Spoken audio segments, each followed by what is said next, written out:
siin Heigo Ritsbeck, rahvusvahelise pühakatoliku kiriku kardinal. Meie loengute sarjas kirikust oleme nüüd 3. loengu juures armulauas. Ja eelmine kord ma mainisin seoses Paasa söömaajaga need 4 karikat pidid olema Paasa söömaajaga seotud. Ja ma veel siin kordan üle.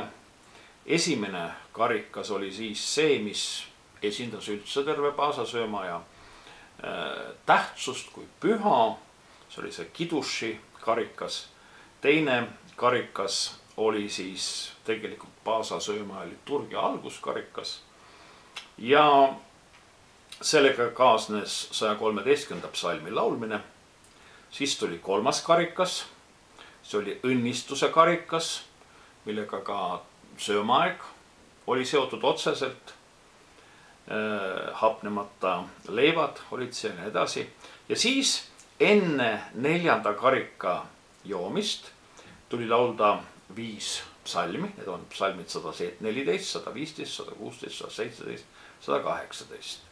Ja kui need laulud olid lauldud, siis mindi 4. karika juurde, mis oligi tegelikult nagu selles Paasa söömaaja tipphetk.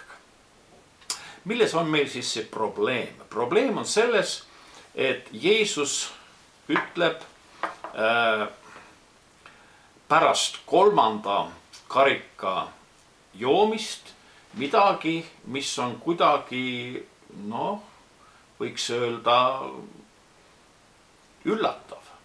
Tõesti, ma ütlen teile, mina ei joo enam viinapuu viljast kuni selle päevani, mil ma joon uut Jumala riigis. Ja siis ta ütleb, siis nad laulsid psalme ja läksid välja. Iga juut, kes teadis Paasa söömaaja liturgiat, teadis, et nüüd oleks pidanud olema veel tänu ja õnnistus ja koos sellega 4. karikas. Aga siin selles loos seda ei ole. Paljud teoloogid ja selle teema uurijad on tihti tõstnud selle küsimuse üles, et miks siis Jeesus selliselt talitab. See oleks midagi umbes samasugust, kujutage ette, kui me tuleme missale ja kõik missas olevad liturgia osad me teeme ära ja siis äkki armulaud jääb vahele. Pole. Miks? Me unustame need püüdsemise või seadmise sõnad sealt ära.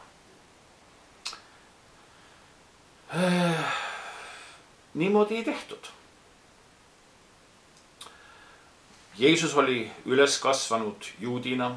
Ta oli igal aastal Paasa söömaaega pühitsenud, ta oli teadis seda ja oli kogu aeg täitnud kõiki judaismi korraldusi ja seadusi nii täpselt kui võimalik. Mõned ütlevad, et võib-olla oli psühholoogiline põhjus. Võib-olla ta oli liiga ärev. Võib-olla ta mõtles kõikidele nende sündmustele, mis on tulemas ja nad läksid Getsemani aeda pärast seda. Ja kus Jeesus ütleb, et istuge siin seni, kuni ma palvetan, ta võtab enda kaasa Peetruse, Jaakobuse, Johannese ja ütleb, et mu hing on väga kurb. Loomulikult, mida Jeesus tundis, see on ka inimlikult mõnes mõttes mõistetav, aga kas see on põhjus, miks selline oluline Paasa liturgia nüüd saab teistmoodi lõpetatud, see on uskumatu, seda siiski ei saa mingiks seletuseks tuua. Kõik oli ju läinud nii-öelda plaani järgi, kõik oli täpselt nii tehtud nagu vajalik.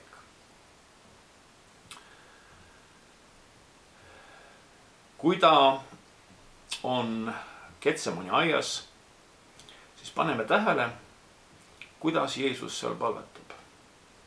Ta palvetab 3 korda kukkudes maha ja öeldes oma isale, Abba, isa. Kõige intiimsem termin, mis üldse Jeesus Jumal isale öelda sai. Ta ütleb, et sinul on kõik võimalik. Sinul on kõik võimalik, Abba, isa.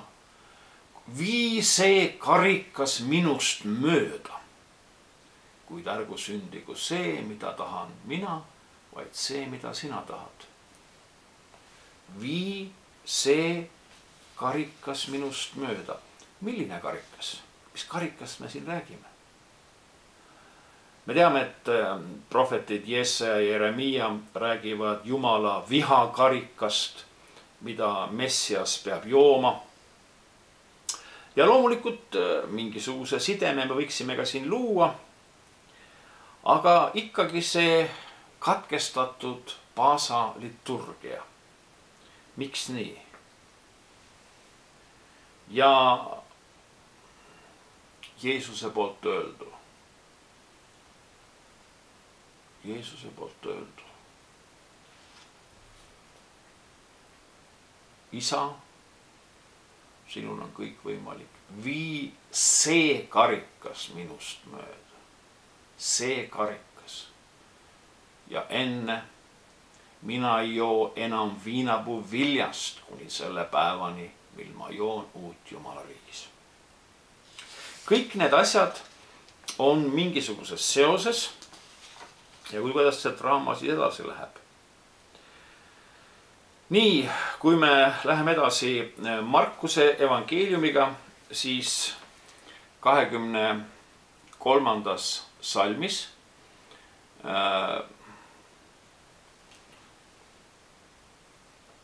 teel Golgatale teda pekstakse ja teda mõnitatakse.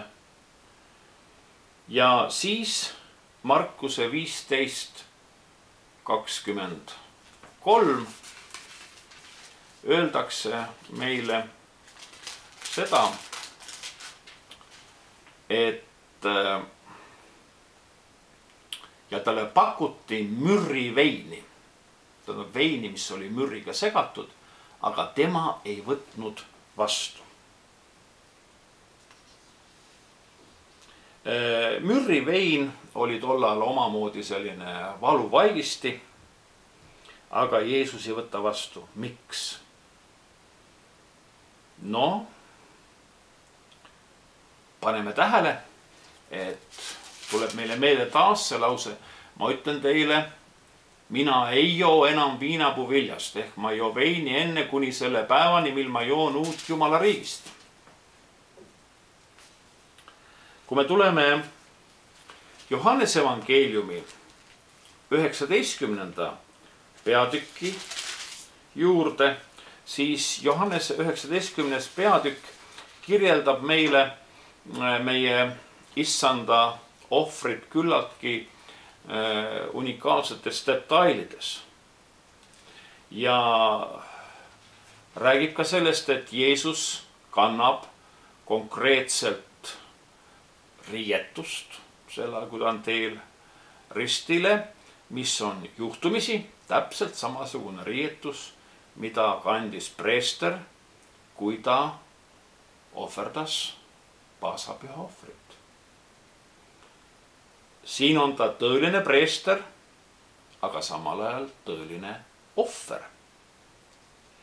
Ja kui ta oli risti löödud, siis erinevalt kahest röövlist, kelle jalad tuli murda, et surm võiks kiiremini saabuda, Jeesuse luid ei murtud. Miks? Kas selles, et oli prohvetlikult öeldud, tema luid ei murta. Ja mis on üldse selle luude murdmisel sellises antud kontekstis, millest me praegu räägime, väga suur tähendus. Me teame, et kui valiti välja üks lammas või tall paasapüha tähistamiseks, siis pidi see olema ilma murtud luudeta. See pidi olema täiesti plekita. See lambal pidi olema, ta pidi olema kõige tervem. See ei olnud mitte selline lugu, et üks meil ongi selline juba haige ja vigane ja et me ohverdame selle ära. Ei, absoluutselt. Selle lamba luud pidi olema kõik terved. Ja kui sa leidsid sellise lamba, kelle luud olid murtud ja sa kavatsid seda paasapühal ohverdada, siis sa lihtsalt võtsid selle lamba kõrvale ja võtsid järgmise. 28. salmis siin ütleb Jeesus. Pärast seda ütles Jeesus, teades, et kõik on juba lõpetatud, et kiri läheks täide. Mul on janu. Mul on janu. Jeesus on olnud ristil juba tunde. Kas see on esimene hetk, kus Jeesus tunneb janu? Ei. Teda on piinatud, valu. Kõik see, mida Jeesus peab taluma, on selge, et see janu oli tal juba ammu olemas, tunde olemas. Aga ta ütleb selleks, et täita pühakirja poolt öeldud. Mul on janu. Ja siis, mis siis toimub? Seal seisis äädikat täis anuma. Nad torkasid nüüd äädikaga immutatud käsna iisopiroo otsa, ulatasid selle tema juurde. Kui nüüd Jeesus oli võtnud äädikat, ütles ta, see on lõpetatud ja langetanud peaheidi sind. Ja enne seda on talle pakutud veini ja seda ta vastu ei võta. Me tuleme siin taas selle teema juurde,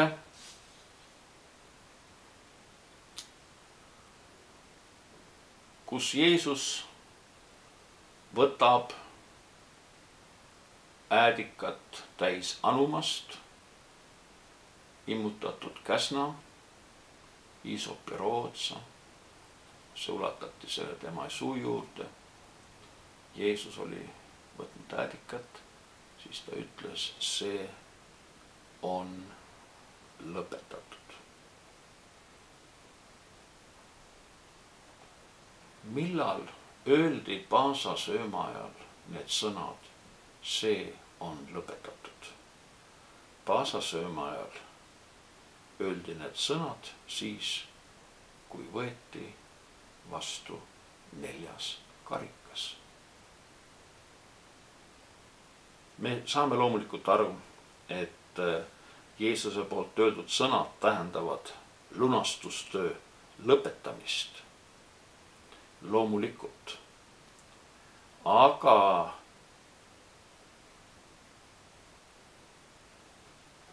selles lunastustöö lõpetamisel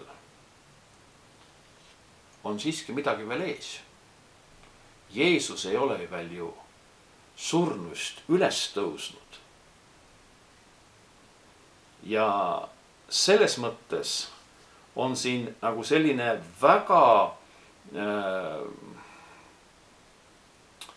kuidas öelda, selline mitmete sündmuste koostöö, kus me näeme tõepoolest Vanatestamendi profeteeringute Jeesuse surmas selle 4. karika olemuse tähendust.